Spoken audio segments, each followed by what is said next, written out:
फळतळा बारीक राहतात ना, त्या शेतकऱ्यांना आज आमच्या शेतामध्ये येऊन बघायचं. म्हणजे शनिवार रविवार कधी या तुम्ही, आणि मी जे सांगतो ते खोटं असेल त्यातून व्हिडिओ करायचा खोटा आहे म्हणून. महत्वाचं कसं आहे, माझं जाऊ द्या, मी किती जरी उत्पादन घेत असेल तर माझ्या पुरतं राहिलं, पण माझ्या पद्धतीने जर तुम्ही घेत असाल तर ते फायद्याचं आहे. मी जर तुम्हाला कोणती औषधी विकले आणि मी माझं सांगत राहिलो तर मग ते काही फायदा नाही ना त्याचा. आता विषय कुठला आपला कोणता चालू होता? हा, 4-6 मध्ये लागवड करा तुम्ही पहिल्या वर्षी. तुम्हाला पहिल्या वर्षी 4-6 मध्ये 20-22 कमीत कमी होऊ शकते. आणि महत्वाचं आहे का पहिल्या वर्षी तुम्ही भीत करता, मी जे सांगायलो ते पूर्ण तुम्ही वापरतच ना. तुम्हाला कसं आहे का पारंपरिक आणि याच्यामध्ये फरक कसा पडते, जसं की आपण महिन्याला खत देतो या पद्धतीमध्ये, आणि शेजारी काय करते तुमच्या लावताना खत देते. त्याचा कापूस एका महिन्यामध्ये राहते टोंगळाभर, तुमचा राहते फुटभर. त्याचा 1.5-2 महिन्यामध्ये राहते कमरभर, तुमचा राहते टोंगळ्याभर. त्याचा राहते 2-2.5 महिन्यामध्ये 5-6 फूट, आणि तुमचा राहते 3-3 फूट. तुम्हाला घरचे जे शिवा देते, तुला कोण सांगलं म्हणजे ते लावायचं असं तसं, हा.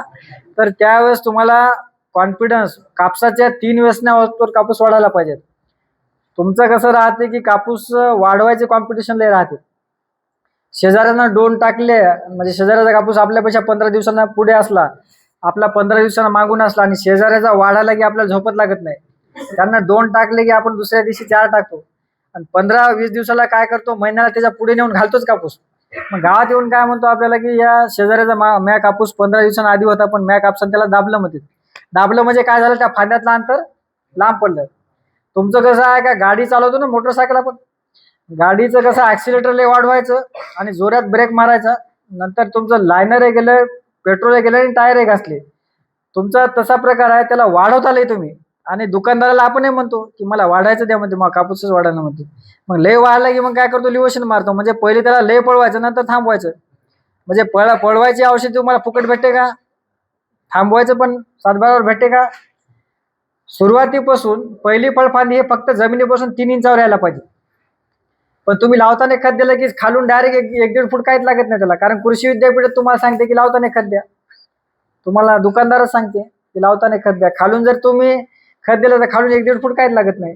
एका झाडाला कमीत कमी 55 ते 60 फळफांद्या यायला पाहिजेत. तुमच्या शेतामध्ये येते 20 ते 22, कारण तुम्हाला कंपनी सांगते की एका झाडाला 22च फळफांद्या येतात. त्याच्यामध्ये मोनोपुड्या आणि सिमपुड्या. मोनोपुड्या म्हणजे मुख्य फळफांद्या, आणि सिमपुड्या म्हणजे उपफळफांद्या.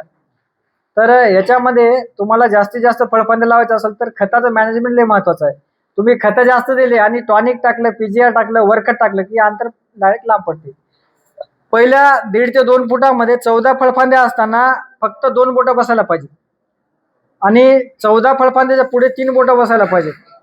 आणि जे 3 बोटं हे